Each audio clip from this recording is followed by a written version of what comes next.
Mapagpalang araw po sa lahat.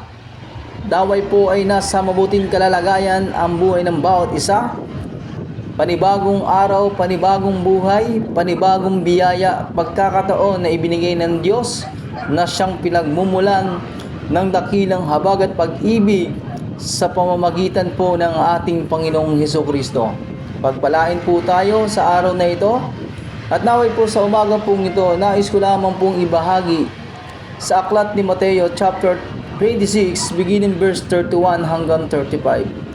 Sinabi ni Jesus sa kanila, "Sa gabing ito ako'y iiwan niyong lahat, gaya ng sinabi sa kasulatan. Papatayin ko ang pastol at magkawatak-watak ang mga tupa." Verse 32, "Ngunit pagkatapos na ako'y muling mabuhay, mauuna ako sa inyo sa Galilea."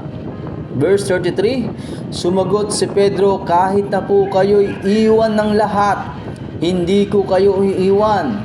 Verse 34, sumagot si Jesus, "Tandaan mo, sa gabi ring ito, bago tumilaok ang manok, 3 beses mo akong ikakaila."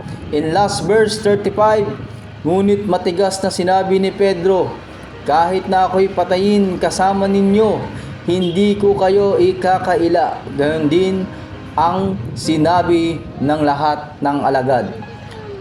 Jesus predict Peter denial. Na-predict ni Jesus at sinabi niya kay Apostle Peter na 3 beses mo akong ikakaila.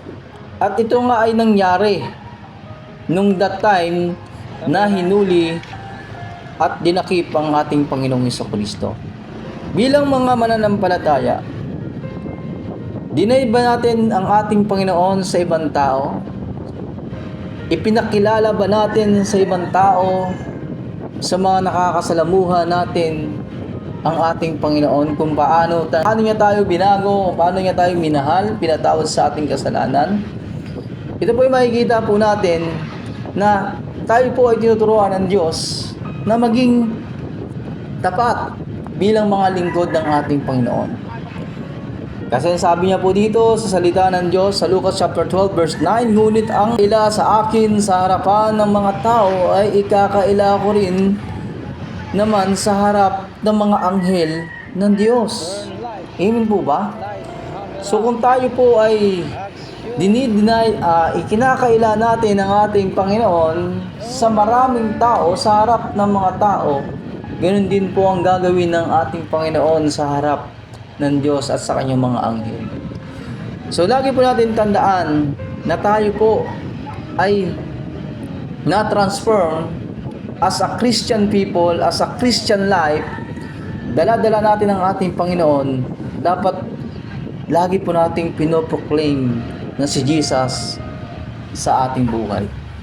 Wherever you are, testify of Jesus and do not deny it. Amen po.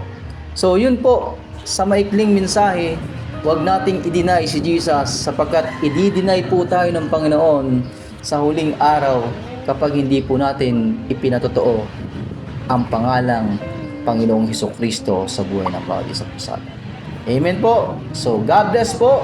Sa maikling mensahe ay naway pagpalain po tayo ng Diyos at mag-comment po kayo at kung meron po kayong nais na i-suggest, malaya tayong mag-comment dyan po sa ating comment section. So, see you to next video. God bless.